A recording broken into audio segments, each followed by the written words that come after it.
tertentu yang kita baca, khususnya misalnya dalam sholat kalau jadi imam, ya salam sholat jadi imam itu misalnya bolehkah kemudian kita mengulangnya? Kita ambil contoh misalnya kalau faktanya sih Imam Masjidil Haram misalnya itu seringkali mengulang ayat tertentu supaya diperhatikan itu. Misalnya ya ketika sampai pada ayat fa aina tadhhabun, kemana kamu akan pergi? Itu diulang lagi. Fa aina tadhhabun? In huwa illa dzikrul lil alamin. Gitu. Jadi mengulang-ulang itu bahkan malah sunnah. Maka kalau ada orang mengatakan kita sering baca surah Yasin Fadilah, ya kan diulang tuh di ayat salamun qaulan mir rabbir rahim, ya kan salamun qaulan mir rabbir rahim, diulang-ulang beberapa kali itu kalau kemudian niatnya untuk supaya lebih diperhatikan maka bagus. Salah satu hadisnya adalah ini. Tapi ini kalau kemudian para ulama fikih berbeda pendapat ya wajar saja. Gitu.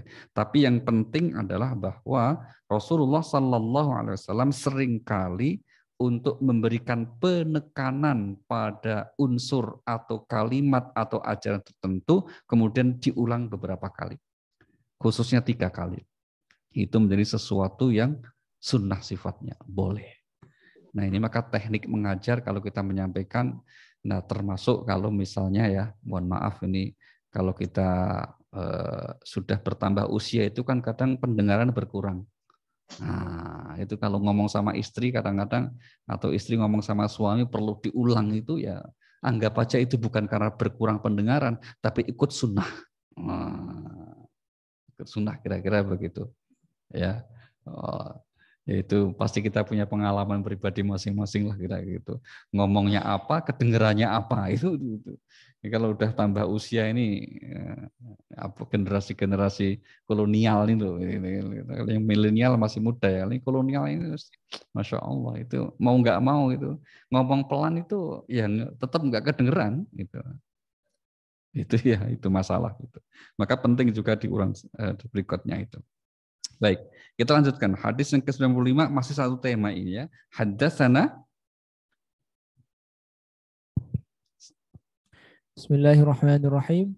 Haddatsana Abdah bin Abdullah As-Safa, haddatsana Abdus Samad, qala haddatsana Abdullah bin Musanna, qala haddatsana Sumanah bin Abdullah an Anas an Nabi sallallahu alaihi wasallam annahu kana idza takallama bi kalimatin a'adaha salasan hatta tufham anhu wa idza ata ala qaumin fasallama alaihim Abdah bin Abdullah As-Safar telah menceritakan kepada kami, Abdul Samad berkata telah menceritakan kepada kami Abdullah bin Al-Musanna berkata Sumamah bin Abdullah telah menceritakan kepada kami dari Anas dari Nabi SAW bahwa Nabi SAW bila berbicara diulangnya 3 kali hingga dapat dipahami dan bila mendatangi kaum beliau memberi salam 3 kali. Nah, lanjut ke hadis 96.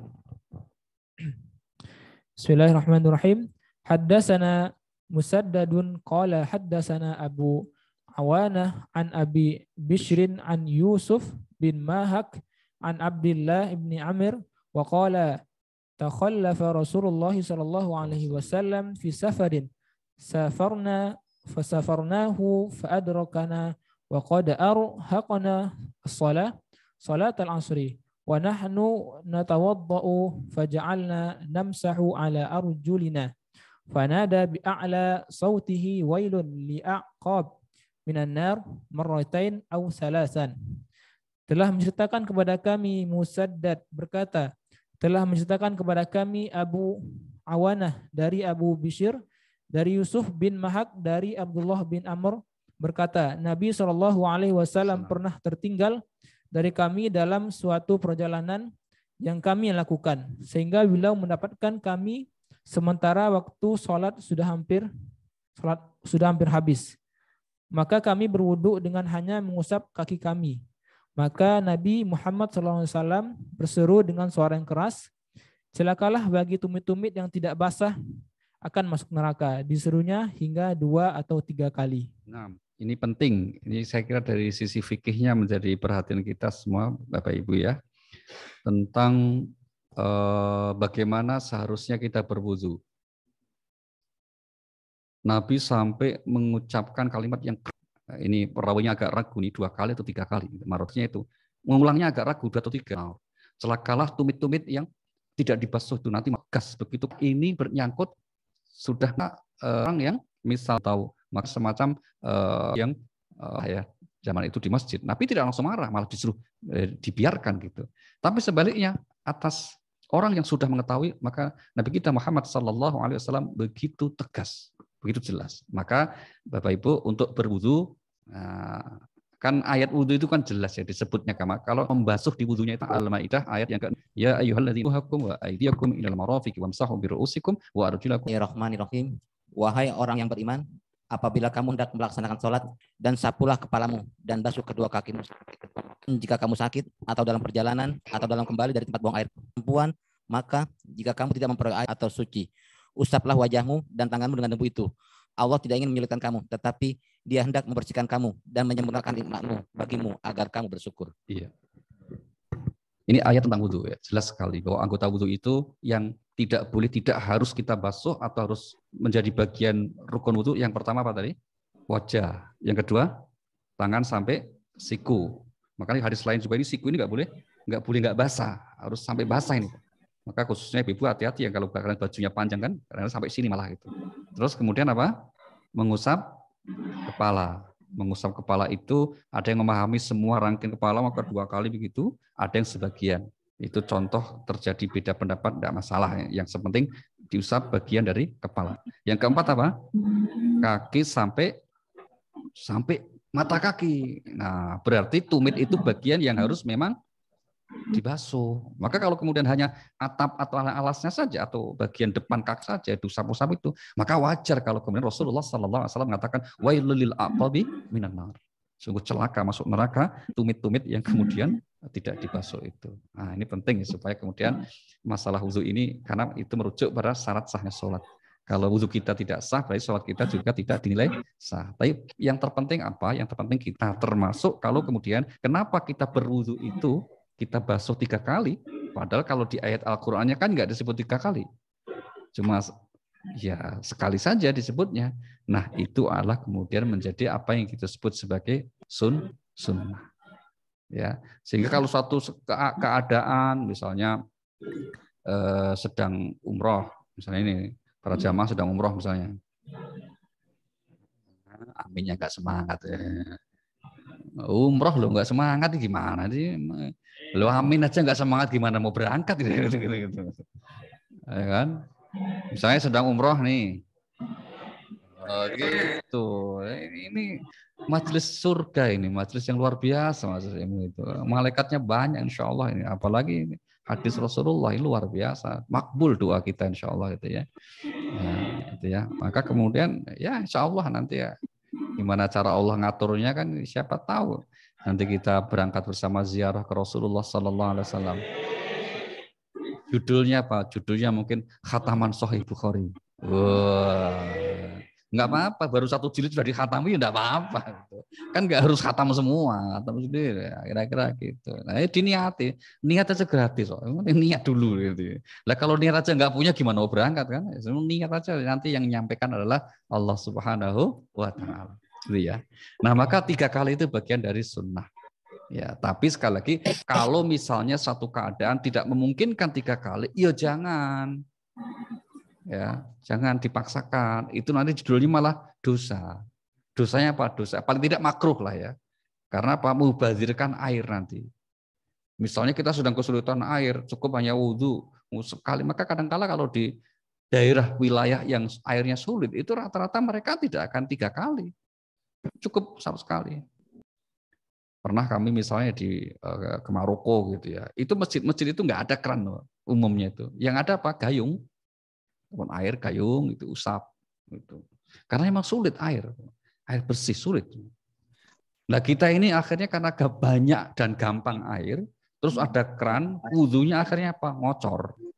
Wah, antara air yang dipakai dengan yang kebuang banyak kan ya dibuang kan, Pak.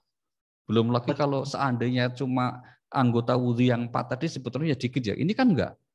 Wah, dari kumurnya gitu-gitu. Kira-kira gitu ya. Terus kemudian sampai kadang-kala saya perhatikan enggak 3 kali loh, Pak. Itu kalau kayak orang mandi gitu diginiin. Wah, mau gitu. Nanti selesai wudhu itu langsung kelebes gitu. Ada yang begitu. Nah, itu tentu nanti kalau di momen tertentu dan keadaan tertentu itu bisa dinilai memubazirkan air. Ya, nanti menjadi malah makruh judulnya. Nauzubillah min dzalik. Ya, itu air tentang wudu ya, air tentang wudu. Nah, itu dikatakan idza qumtum ilas shalah faghsilu wujuhakum wa aydiyakum ilal marafiq. Jika kamu hendak mengerjakan salat, maka basuhlah wajahmu, kemudian usap ataupun tangan sampai siku, usap kepala dan basuh kaki sampai mata kaki. Nah, sampai mata kaki itulah yang jadi dasar mengapa Rasulullah Shallallahu Alaihi Wasallam tidak benar kalau sampai tumitnya juga. Kita lanjutkan sekarang ayat yang ke hadis limir rojuli amatahu wa ahlahu. Silakan. Qarana Muhammad huwa ibn Salam hadatsana al-Muharibi qala hadatsana Shalih bin Hayyan qala Amir asy-Sya'bi hadatsani Abu Burdah an abihi qala Rasulullah sallallahu alaihi rajulun min ahlil kimana bi Muhammadin sallallahu alaihi wasallam haqqallahi kanat indahu amatun fa'allamaha fa ahsana ta'limaha thumma falahu ajrani syai'in qad kana yurkabu fi madunaha ilal Madinah. Telah mengabarkan kepada kami Al-Muharibi berkata, telah menceritakan kepada kami Shalih bin Al-Hayyan berkata, telah berkata Amir Asy-Sya'bi telah menceritakan kepadaku Abu Burdah dari bapaknya berkata, telah bersabda Rasulullah Shallallahu Alaihi Wasallam, ada 3 orang yang akan mendapat pahala 2 kali. Seseorang dari ahlul kitab yang beriman kepada nabinya dan beriman kepada Nabi Muhammad Shallallahu Alaihi Wasallam, dan seorang hamba sahaya yang menunaikan hak Allah dan hak tuannya, dan seseorang yang memiliki hamba sahaya wanita lalu dia memperlakukannya dengan baik, mendidiknya dengan baik, kemudian membebaskannya dan menikahinya, maka bagi kesalahan ini kepadamu tanpa imbalan, dan sungguh oleh Imam Al-Bukhari hadis ini diberi judul bab tentang keharusan mengajar seorang suami ataupun kepala keluarga untuk mengajar anggota keluarganya, untuk mendidik maksudnya membimbing. Nah, ini diantaranya adalah memberikan bimbingan pengajaran kepada anggota keluarganya, atau kalau di zaman itu masih ada sistem perbudakan. Jadi ketika Rasulullah Sallallahu Alaihi Wasallam diutus, itu manusia masih mengakui sistem perbudakan. Ya, maka ayat tidak datang langsung menghapus. Tapi spirit Al-Quran, spirit Islam itu menghapus perbudakan. Tapi nggak bisa serta-merta karena sudah ribuan tahun. Maka ini sekaligus bentuk klarifikasi kalau ada sebagian orang yang protes gitu. Kenapa Al-Quran kok masih mengakui ada yang perbudakan? Padahal budak di sekarang sudah nggak ada, misalnya gitu ya. Jawaban kita apa? Ya karena ketika Al-Quran turun, itu sistem perbudakan masih ada. Dan cara menghapusnya kemudian tidak serta-merta. Tapi dengan bertahap. Misalnya apa? Bagi yang punya budak, terus mau memerdekakan dengan sukarela, itu mereka mendapatkan berhak untuk mendapatkan zakat. Nah, itu cara Al-Quran untuk kemudian supaya orang-orang yang memiliki budak itu mau memerdekakan budaknya. Dikasih upah gitu. Upahnya bahkan dari uang zakat. Boleh. Zaman itu ya. Ini contoh spirit begitu. Tapi dalam perjalanan waktu ini kan sudah ratusan tahun. Sekarang perbudakan tidak ada. Ya, secara formalnya meskipun mungkin secara diam-diam juga masih banyak ya. Tapi secara formal sudah tidak ada. Manusia di dunia sudah sepakat bahwa sekarang tidak ada lagi sistem perbudakan. Nah, saudara-saudara kita yang bekerja di luar negeri sebagai buruh migran atau TKW bukan budak. Mereka adalah orang-orang yang merdeka. Ini harus dipahami. Mereka adalah bukan statusnya sebagai budak. Karena kalau ketentuan sebagai budak itu secara fikih memiliki konsekuensi hukum tersendiri. Sedangkan orang yang bekerja sebagai apapun namanya pekerjaan itu, apakah asisten rumah tangga atau apa, mereka statusnya adalah orang merdeka. Sebagai kepala rumah tangga khususnya punya tanggung jawab. Lihat ayatnya, surah nomor 60. Allah Subhanahu wa taala berfirman, orang yang beriman, peliharalah dirimu dan keluargamu dari api neraka yang bahan bakarnya adalah manusia dan batu. Penjaganya malaikat-malaikat yang kasar dan keras, yang tidak durhaka kepada Allah terhadap apa yang Dia perintahkan kepada mereka, dan selalu mengerjakan apa yang diperintahkan. Wahai orang-orang yang beriman, jagalah dirimu dan keluargamu dari api neraka. Ayat ini berarti mengajarkan atau menyuruh agar kita tidak hanya konsentrasi ngurusi diri sendiri untuk terbebas dari neraka, tapi yang terpenting juga apa? Juga agar anggota keluarga kita selamat dari neraka. Itulah mengapa kalau sering kita mendengar, kalau ada anak perempuan yang kemudian melakukan dosa, orang tuanya atau bapaknya tanggung jawab. Yang sering gitu kan? Itu di media sosial beredar itu, Pak, kalau ada anak perempuan misalnya nggak pakai hijab, itu katanya nanti orang tuanya di neraka atau di akhirat akan disiksa. Bagaimana penjelasannya? Penjelasannya adalah ya bisa benar kalau memang orang tua melalaikan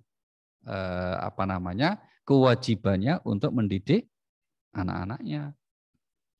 Karena kita itu dalam agama hanya diperintahkan untuk usaha, diperintahkan untuk ikhtiar. Kalau sudah usaha, udah ikhtiar, ya sudah, tanggung jawabnya menjadi masing-masing. Tidak akan dituntut sesuatu yang di luar tanggung jawab kita. Karena untuk memastikan hasil akhir bukanlah domainnya manusia, bukan wilayah manusia, tapi itu adalah wilayah Allah Subhanahu wa Ta'ala.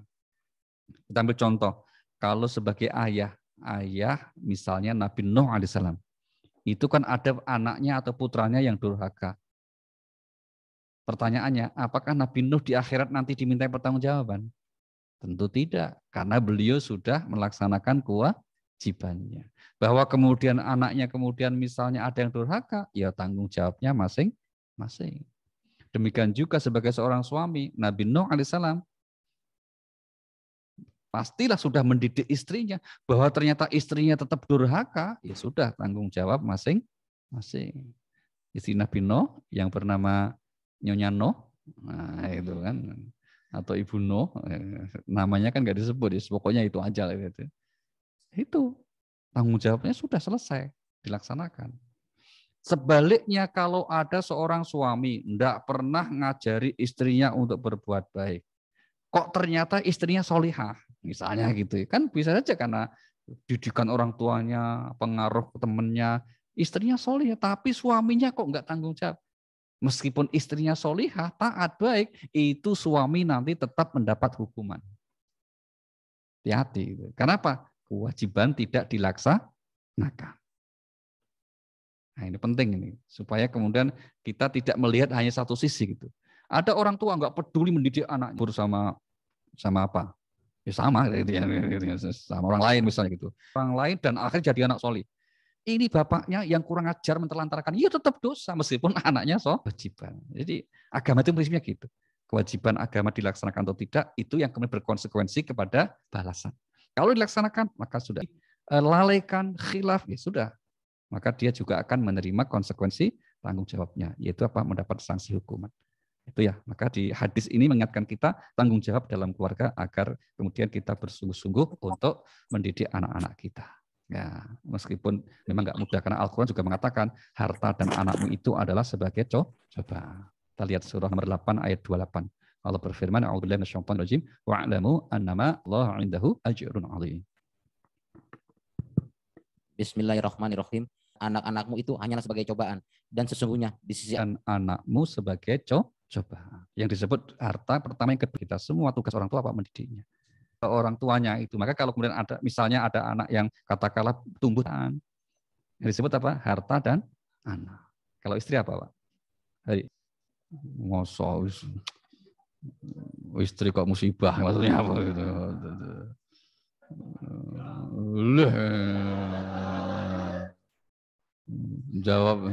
Jawabnya kewenceng, wah anugerah, biar dengar istrinya ya. Ya. Begitulah ya. Ini anak-anak ini belum nikah ikut ketawa ini nggak sah ya. Nggak sah. Sudah nikah ini bisa ngalur. Dan memang berat tanggung jawabnya. Tapi ya begitulah namanya juga hidup ya. Namanya hidup itu ya ada tanggung jawab. Kalau kemudian masalah cobaan itu kan datang bisa macam-macam. Ada yang suaminya soleh, istrinya error. Di Al-Quran siapa contohnya? Ya, Nabi Nuh, Nabi Lot. Ada yang istrinya solihah, suaminya error. Siapa? Fir'aun.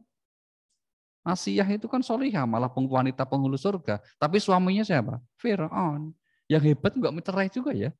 Walau Fir'aun loh. Ternyata mungkin Fir'aun itu kelihatannya sama istri ya termasuk hormat. Ya kalau nggak boleh dikatakan takut ya, tapi hormat lah.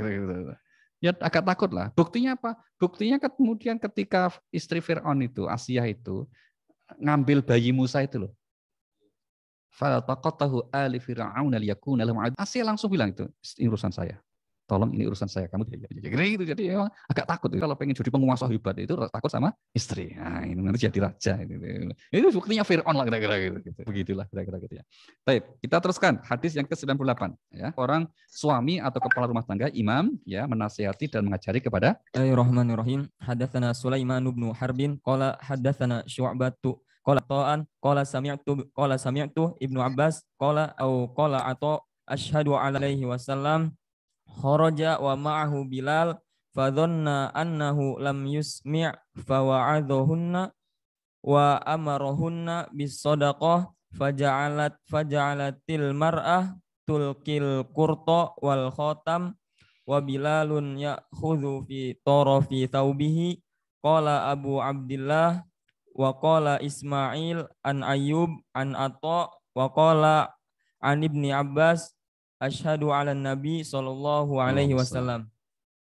Telah menceritakan kepada kami Sulaiman bin U'bah dari Ayub berkata, aku mendengar Atha berkata, aku mendengar Ibnu Abbas berkata, aku menyaksikan bahwa Nabi sallallahu alaihi wasallam sedang menurut Atha dia berkata, aku menyaksikan Ibnu Abbas berkata bahwa Nabi sallallahu alaihi wasallam keluar bersama Bilal dan dia mengira bahwa dia tidak mendengar. Maka Nabi memberi pelajaran kepada para wanita dan memerintahkan untuk bersedekahnya. Dan Bilal memasukkannya ke saku bajunya. Berkata dari Atha dan adab Rasulullah SAW. Ya, ini bab tentang bagaimana mengajar. Dalam konteks hadis ini adalah Rasulullah SAW memberikan nasihat ya kepada para kaum wanita. Jadi dari hadis ini tuh, kalau wanita itu tidak boleh sekolah, salah satu masalah Rasulullah itu yang menjadi persoalan-persoalan kewanitaan. Bagaimana nggak boleh menuntut ilmu itu? Yang dijadikan alasan biasanya kenapa perempuan tidak boleh menuntut ilmu, nggak boleh keluar rumah, itu adalah surah Al-Ahzab ayat 33. Coba kita lihat, surah Al-Ahzab, surah 33, ayat 33. Ini kita luruskan ya. Apakah pemahamannya letterlek benar nggak boleh seperti itu ya? Waqarna fi buyutikunna wa la tabarrujna tabarrujal jahiliyatil ula wa qimnas shalah wa atinaz zakah wa ati'na Allah wa rasulah. Surah Al-Ahzab, surah nomor 33, ayat 33. Bismillahirrahmanirrahim. Dan hendaklah kamu tetap di rumahmu. Dan janganlah kamu berhias dan bertingkah laku seperti orang-orang jahiliyah dahulu. Dan laksanakanlah sholat, tunaikan zakat, dan taatilah Allah dan Rasulnya. Sesungguhnya Allah bermaksud hendak menghilangkan dosa dari kamu. Wahai Al-Hubaid, dan membersihkan kamu sebersih-bersihnya. Di awal ayat itu Allah mengatakan waqarna fi buyutikunna, hendaklah wanita-wanita itu tinggal di rumahnya. Nah ini yang ada yang memahami berarti wanita nggak boleh keluar rumah gitu loh Pak. Harus tinggal di rumah saja.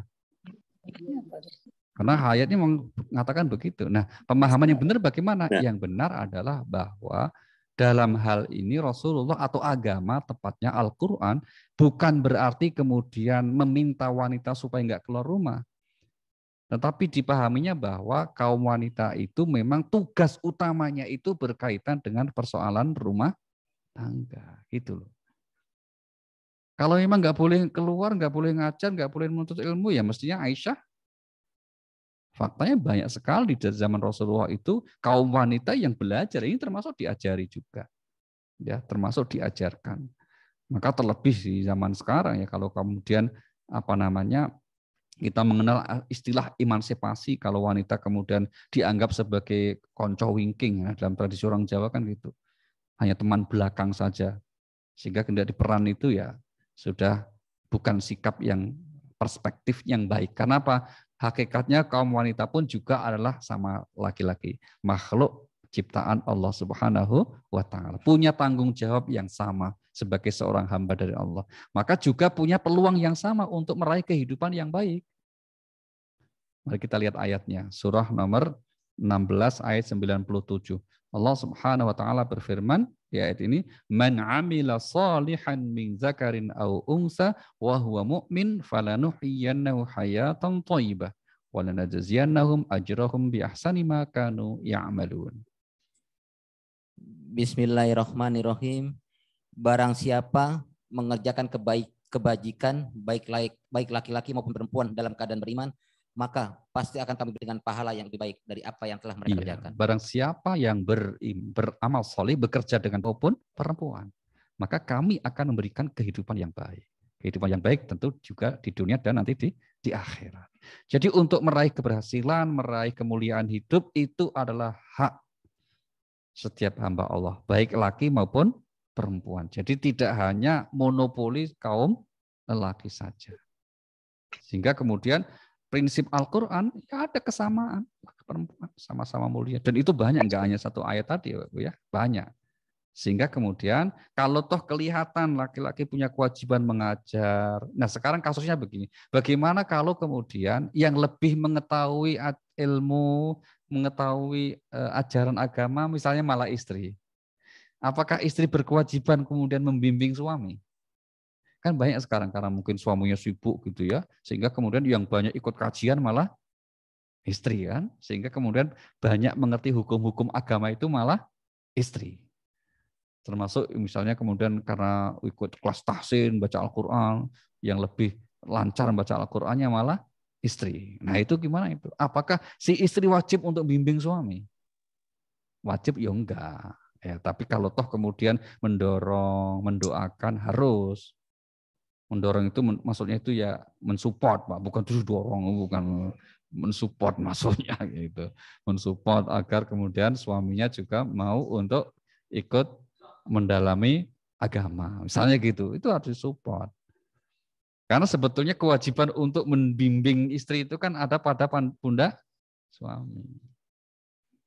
Maka bahasanya kalau anak milenial yang hijrah itu kan, saya ingin mencari seorang imam. Oh, itu bahasanya apa? Bahasanya ya anak-anak mahasiswi yang mau nikah kan gitu. Saya ingin apa? Mencari seorang imam bagi keluarga. Wah, maka berbahagialah yang calon-calon imam ini. Dan dicari. Maksudnya itu bukan imam hanya imam masjid atau imam sholat, tapi imam dalam keluarga yang bisa bimbing. Kira-kira begitu maksudnya ya. Nah contohnya karena kewajibannya nggak mudah. Kewajibannya itu tidak mudah.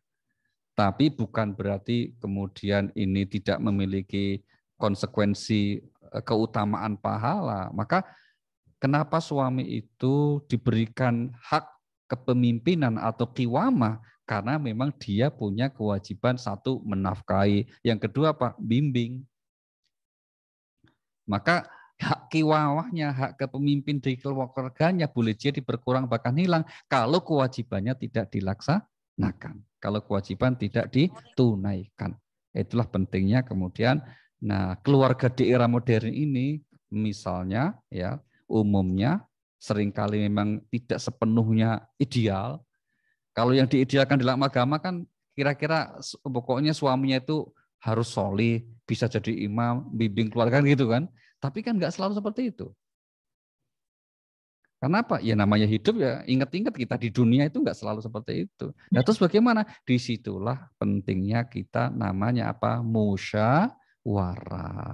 Itu. Perintah musyawarah di Al-Quran itu 3 kali. Yang satu itu urusan keluarga. Rinciannya meskipun detail, tapi ada ruang untuk musyawarah. Misalnya kalau suami mendorong istrinya, udah ibu ngaji aja, banyak bergaul di pengajian-pengajian. Nanti kalau dapat ilmu, jangan lupa tularkan kami. Misalnya itu kan namanya kerjasama. Dan seterusnya. Nah, itu ya, yang pasti dalam konteks agama, membangun kehidupan rumah tangga dalam keluarga, itu adalah sebuah ibadah. Itu apa? Ibadah. Ya, dan nanti konsekuensi logisnya kalau sama-sama solih dan solihah akan sampai nanti di akhir. Kita ambil contoh tadabburi ayatnya satu aja ya, di surah nomor 13 ayat 23. Itu ayat yang mengabarkan bahwa keluarga yang baik-baik, ya suami yang solih solihah, kelak nanti akan dikumpulkan di surganya Allah Subhanahu wa taala bersama keluarga besarnya. Jannatu 'adnin yadkhulunaha wa man salaha min abaihim wa azwajihim wa dzurriyyatihim wal malaikatu yadkhuluna 'alaihim min kulli bab. Bismillahirrahmanirrahim. Yaitu surga-surga Aden. Mereka masuk ke dalamnya bersama dengan orang-orang yang soleh dari nenek moyangnya, pasangan-pasangannya, dan anak cucunya. Yeah. Sedangkan para malaikat masuk ke tempat-tempat mereka dari semua pintu. Surga Aden, mereka masuk bersama siapa tadi? Orang tuanya. Terus bersama siapa? Pasangannya. Bersama siapa lagi? Keturunannya. Nah, itu yang kemudian para malaikat masuk ke surga untuk memberikan salam. Salam artinya apa? Ucapan selamat. Karena apa? Yaitu reuni keluarga. Bahkan kalau di dalam penjelasan ayat yang lain, bukan hanya reuni keluarga ya, tapi juga bisa bertemu dengan teman-teman sesama penghuni surga. Nanti kalau teman akrab yang nggak ada di surga dicari tuh. Nanya malaikat, Pak malaikat teman saya kok, saya punya teman si Fulan ini, di mana itu? Cek dulu, siapa namanya? Ini Fulan, bin ini. Oh ini ada. Di neraka ternyata. Na'udzubillahi. Nah itu nanti minta izin, bisa nggak saya komunikasi dengan teman saya yang di neraka? Oh ya silakan. Nah itu yang di surah Al-Mudaththir itu. Wahum yatasa'alun anil mujrimin ma salakakum fi saqor. Mereka kemudian saling ngobrol tentang apa? Tentang orang-orang yang dulu di dunia ketika ternyata orang berbuat. Kok bisa toh bro kamu masuk neraka? Aku minal musallin. Dulu saya enggak sholat. Setelah kita pisah itu saya enggak sholat lagi. Memberi makan kepada orang. Indahnya kalau satu keluarga besar, satu semua nanti kumpul di surganya Allah Subhanahu wa taala. Ketemu nih ritmenya aminnya nih. Ke surganya Allah itu dengan rombongan-rombongan. Enggak apa-apa, tapi harus ada kelanjutannya ya. Hadis yang keberapa ini? Yang ke-99 ya. Fadhil. Bismillahirrahmanirrahim.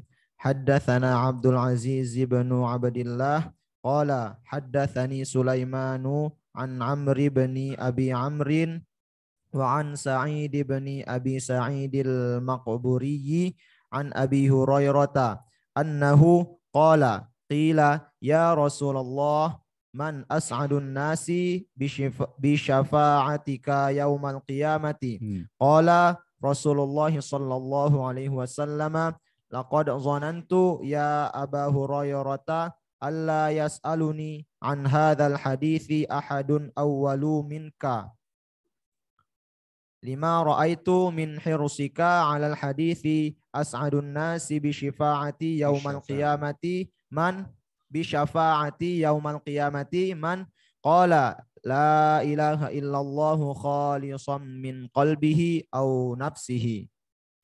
Telah menceritakan kepada kami Abdul Aziz bin Abdullah berkata, telah menceritakan kepadaku Sulaiman dari Amru bin Abu Amru dari Sa'id al-Maqburi dari Abu Hurairah bahwa dia berkata, ditanyakan kepada Rasulullah sallallahu alaihi wasallam, wahai Rasulullah, siapakah orang yang paling berbahagia dengan syafaatmu pada hari kiamat? Rasulullah sallallahu alaihi wasallam menjawab, aku telah menduga wahai Abu Hurairah bahwa tidak ada orang yang mendahuluimu dalam menanyakan masalah ini karena aku lihat betapa perhatian dirimu terhadap hadis. Orang yang paling berbahagia dengan syafaatku pada hari kiamat adalah orang yang mengucapkan la ilaha illallah dengan ikhlas dari hatinya atau jiwanya. Nah, ini babnya bukan tentang masalah kalimat tauhid la ilaha illallah ya, tapi babnya itu tentang pujian Rasulullah sallallahu alaihi wasallam kepada sahabat Abu Hurairah. Itu. Nah, ini sampai mengapresiasi ya bahwa tidak ada orang yang seperti kamu dalam perhatiannya terhadap hadis. Dan faktanya memang sahabat Abu Hurairah itu kemudian menjadi salah satu atau sahabat yang paling banyak meriwayatkan hadis dari Nabi Muhammad sallallahu alaihi wasallam. Paling tinggi, paling banyak. Baru sahabat-sahabat yang lain. Padahal beliau itu masuk Islam tahun 7 Hijriah, berarti bersama Nabi cuma 4 tahun. Maka golongan orang orientalis itu mengkritik itu. Abu Hurairah itu dinilai sebagai orang yang banyak membuat hadis. Maka kemudian ditentang oleh ulama-ulama kita, khususnya golongan Ahlus Sunnah wal Jamaah. Kaum Sunni mengatakan apa? Enggak benar. Kenapa kok sahabat Abu Hurairah banyak meriwayatkan hadis padahal masuk Islam bersama Nabi hanya 4 tahun. Sedangkan misalnya Sayyidina Umar itu kan puluhan tahun. Kan beliau masuk Islam sejak di Mekah. Abu Bakar malah as-sabiqunal awwalun. Berarti 23 tahun bersama Nabi. Kok hadisnya dikit? Sedangkan Abu Hurairah 4 tahun sama Nabi kok hadisnya banyak? Jawabannya apa? Jawabannya adalah tentang ini misalnya ya Muhammad Mustafa Sibai dalam Ad-Difa' Anis Sunnah, dalam kitabnya itu beliau mengatakan apa? Ya sahabat Abu Hurairah itu meskipun 4 tahun bersama Nabi, tapi selama 4 tahun itu beliau itu tinggalnya itu 24 jam nempel dekat Nabi. Masih ingat Pak Roni kan baru pulang umrah ya. Di Madinah itu kan ada namanya Raudhah toh. Nah, Raudhah itu kan dikatakan Raudhah karena ada Nabi yang bersabda bahwa baina baiti wal mimbari raudhatan min riyadil jannah. Antara rumahku dan mimbarku itulah taman surga. Nah, dekat mimbar Nabi itu dulu itu namanya ada satu tempat di mana para ahlus suffah. Ahlus suffah itu orang yang nggak punya keluarga sebatang kara atau punya keluarga tapi entah tinggal di mana, mungkin nggak masuk Islam. Beliau kemudian hanya kerjaannya ikut Rasulullah. Itu dalam sejarah jumlahnya sampai 60-an orang. Salah satunya sahabat Abu Hurairah itu. Sahabat Abu Hurairah itu. Maka kalau kemudian cuma 4 tahun tapi banyak meriwayatkan hadis, ya karena bersama Nabi itu intensif. Itu. Sedangkan sahabat yang lain itu ya punya urusan lain. Sambil contoh begini misalnya ya, katakanlah misalnya Pak Hernawan, ya kenal dengan kami udah lama, sejak tinggal di komplek udah kenal baik gitu ya. Tapi ya kenal ya kan ketemunya pas di masjid gitu. Maka kalau kemudian Pak Hernawan menginformasikan tentang kami itu, Pak Ali gini sedikit aja itu ya wajar karena ya emang jarang ketemu, ketemunya sesekali itu.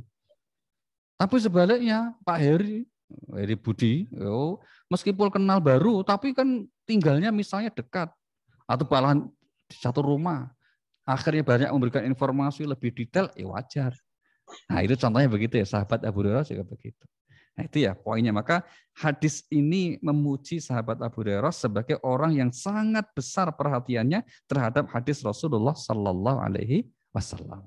Itu yang pertama.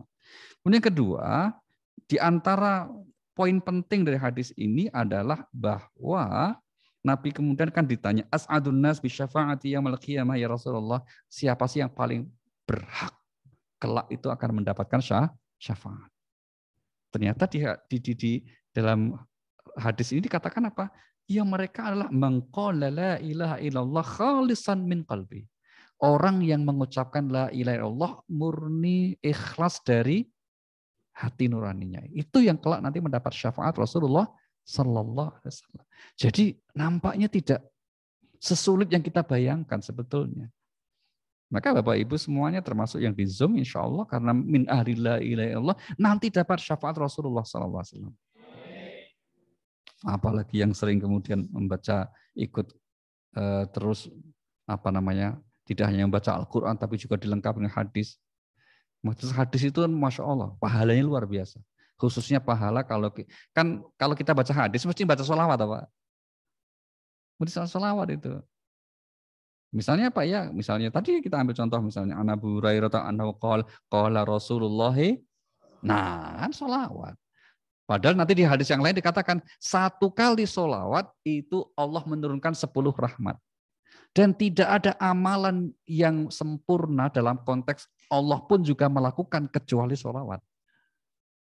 Kita lihat surah nomor 33 ya, ayat yang ke-56. Allah berfirman, A'udzubillahi minasyaitonirrajim, innallaha wa malaikatahu yusholluna 'alan nabi, ya ayyuhalladzina amanu shallu 'alaihi wa sallimu taslima. Bismillahirrahmanirrahim. Sesungguhnya Allah dan para malaikatnya bersalawat untuk Nabi. Wahai orang-orang yang beriman, bersalawatlah kamu untuk Nabi dan ucapkanlah salam dengan penuh penghormatan kepadanya. Iya. Sekarang ini kan ayat mengatakan Allah pun bersolawat, malaikat juga bersolawat. Maka kita semuanya sebagai umat Nabi Muhammad sallallahu alaihi wasallam juga diperintahkan untuk bersolawat. Maka sungguh pelit kalau ada orang disebut namaku kok tidak menyampaikan solawat. Nah yang sering ribut itu kan pertanyaannya bacaan solawatnya seperti apa Pak? Itu kan? Bacaan sholawatnya yang mana? Kan gitu. Ada yang kemudian mengatakan, wih sholawat itu yang diajarkan Nabi aja. Itu yang sholawat Ibrahim namanya Pak. Sholawat dalam sholat itu loh. Allahumma sholli ala Muhammad wa ala ali Muhammad kama shollaita ala Ibrahim wa ala ali Ibrahim.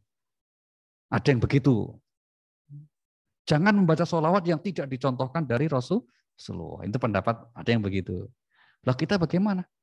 Ya kita kemudian menyadari bahwa untuk mengucapkan sholawat, ya enggak harus kemudian yang kita baca itu yang dicontohkan dari Nabi. Yang penting mengamalkan ayatnya tadi. Contohnya lah ini kita coba. Kalau kita mengucapkan qalan nabiyyu, dari Nabi enggak itu? Enggak. Kata-kata sallallahu alaihi wasallam itu enggak dari Nabi itu.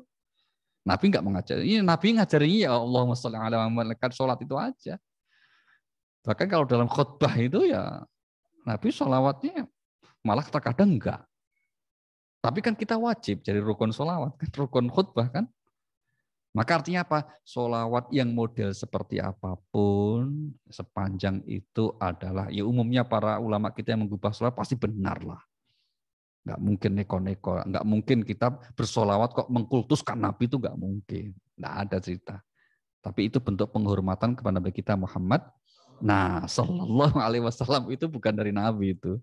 Maka kadang-kadang ada kawan yang menyebutnya alaihi salatu wassalam, bukan Sallallahu Alaihi Wasallam tapi alaihi salatu wassalam. Karena memang itu bukan dari Nabi. Jadi kalau kemudian kita membaca sholawat tibil qulub, sholawat tunjina, sholawat apalagi? Saya diijazai sholawat supaya cepat dapat jodoh. Wah, lah yang semangat tuh Pak Heri. Mana sih nggak boleh itu. Ya, ada juga sholawat yang diijazahkan itu supaya mudah untuk dapat ziarah ke Masjidil Haram. Nabawi ada itu. Nanti kalau pengen diijazai, pengen dapat japri, ya, gitu. Di sini jangan japrian aja, dan seterusnya. Nggak apa-apa, itu namanya bersolawat. Dan orang kalau sudah terbiasa bersolawat, Bapak Ibu, itu masya Allah dahsyat sekali. Salah satunya Pak akan diberi, karena gini ya, kalau kita melengkapi ibadah kita itu dengan bersolawat, itu salah satu keistimewaannya itu melembutkan hati kita. Itu. Jadi kalau orang berbanyak baca sholawat itu akan lembut hatinya. Tapi sebaliknya kalau kemudian orang jarang baca sholawat, kemungkinan besarnya apa? Ya jadi keras. Jadi ya orang baik tapi keras. Maka salah satu kunci melembutkan hati apa? Baca sholawat. Perbanyaklah. Berapa? Ya terserah. Al-Quran tidak membatasi kok. Maka mau pilihan kita berapa kali, silakan saja gitu. Itu ya. Itu tentang jadi yang paling berhak untuk mendapatkan syafaat Rasulullah Sallallahu Alaihi Wasallam kelak di hari kiamat adalah orang yang ketika di dunia mengucapkan la ilaha illallah dengan sepenuh hati, dengan seikhlas mungkin. Maka kenapa sering kami merasa optimis gitu ya, optimis bahwa siapapun yang min ahli la ilaha illallah nanti masuk surga. Itu salah satunya hadis ini. Maka Bapak Ibu yang hadir di masjid maupun yang di Zoom, karena semuanya pastilah ini min ahli la ilaha illallah, maka nanti masuk surga ini. Calon-calon surga. Itu. Buktinya apa? Ini kita kan Rasulullah kan mengatakan, ketika kamu ketemu taman surga, jangan lupa datangi. Sahabat kaget, ya di dunia apa ada Rasulullah taman surga? Ya majelis ilmu itu, majelis kita ini adalah taman surga. Majelis di situ dibicarakan ayat Allah, di situ dibahas hadis-hadis Rasulullah SAW, itu taman surga. Maka Bapak Ibu yang berangkat ke masjid, menuju ke masjid untuk jamaah sekaligus untuk datang di majelis ilmu, itu berarti perjalanannya menuju surga. Itu loh. Nah kalau yang online kan berarti ya prosesnya untuk membuka linknya, wah itu kan getar-getar salah terus, ya itu berarti proses untuk menuju surga. Nggak ada di dunia ini yang sebaik majelis di mana di situ dibicarakan ayat-ayat Allah, hadis-hadis Rasul, nggak ada. Karena memang tidak ada yang melebihi dari keduanya di dunia ini. Nah, itu kan Allah sudah berfirman, surah 10 ayat 58. Qul bi fadlillahi wa bi rahmatihi fa bidzalika falyafrahu wa khairum mimma yajma'un. Surah 10, surah Yunus ayat yang ke-58. Bismillahirrahmanirrahim. Katakanlah Muhammad, dengan karunia Allah dan rahmatnya, hendaknya dengan itu mereka bergembira.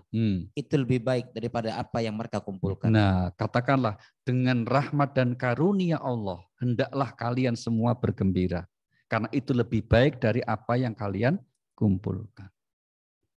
Maka Bapak Ibu, keren sekali kalau kita itu bisa selalu merasa bergembira karena rahmat dan karunia Allah.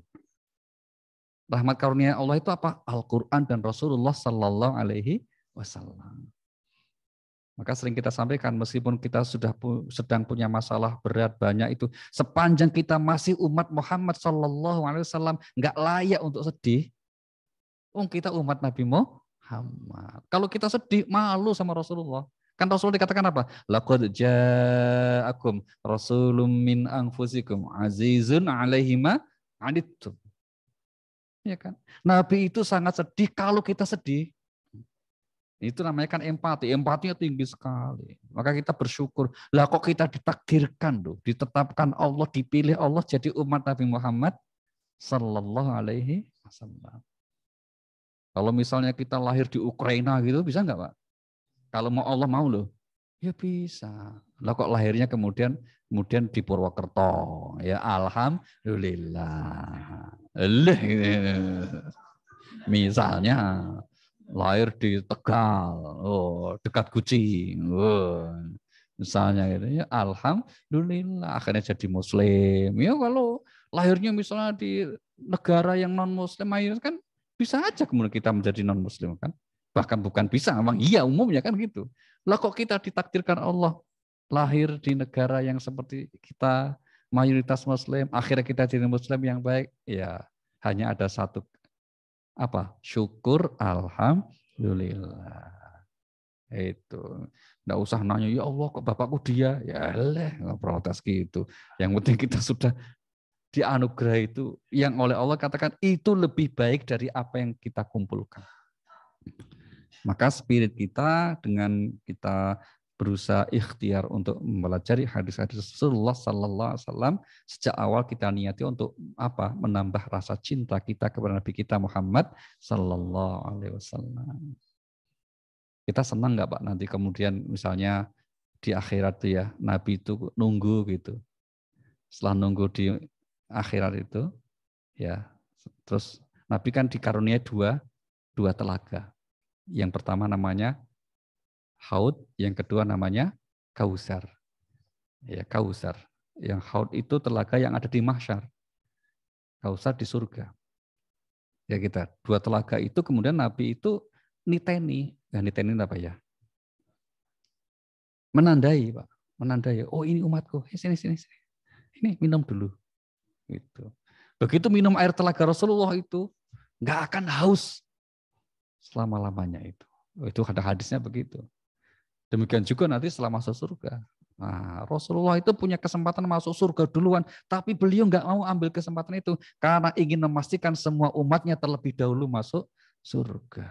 Nah, itu yang dimaksud bil mu'minina raufur, atas orang yang begitu hebatnya kurban untuk kita. Lah kok kita pelit bersolawat? Na'udzubillahi.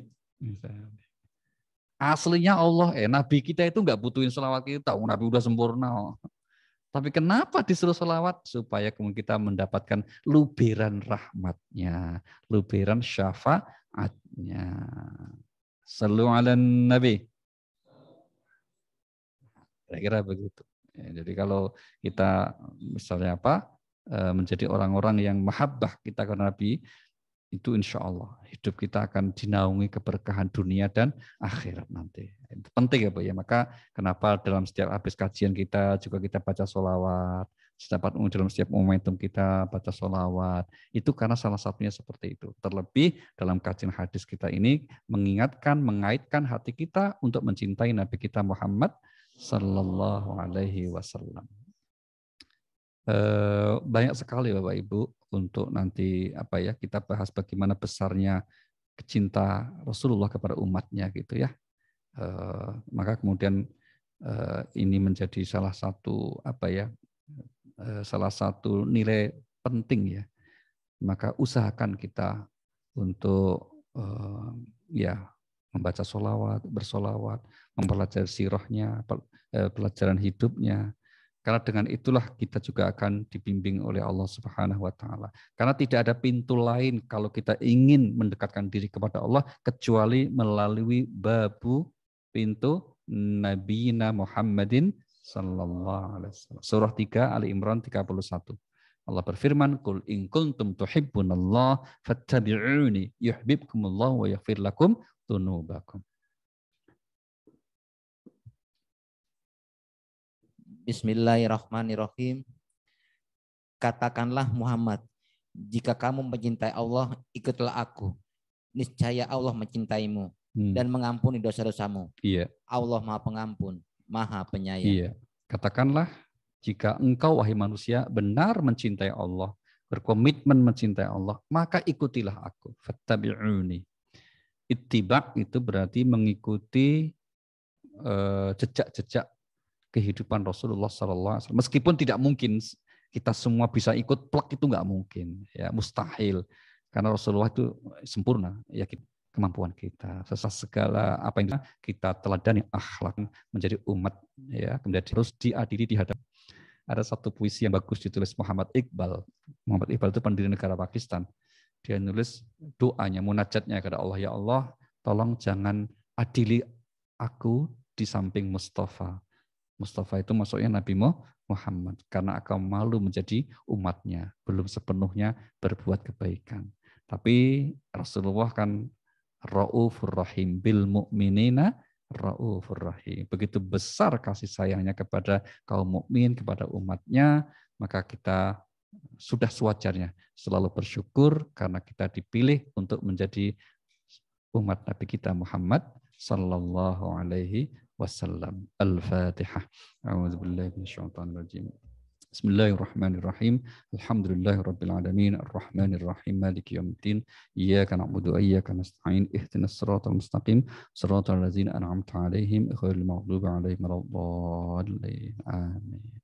Ya Rabbi bil Mustafa balligh maqasidana واغفر لنا ما مضى يا واسع الكرم يا رب بالمصطفى بلغ مقاصدنا واغفر لنا ما مضى يا واسع الكرم هو الحبيب الذي ترجى شفاعته لكل هول من الأهوال مقتحم يا رب بالمصطفى بلغ مقاصدنا واغفر لنا ما مضى يا واسع الكرم مولاي صل وسلم دائما أبدا على حبيبك خير الخلق كلهم يا رب بالمصطفى بلغ مقاصدنا واغفر لنا ما مضى يا واسع الكرم اللهم صل وسلم وبارك عليه صلى الله عليه. Assalamualaikum warahmatullahi wabarakatuh.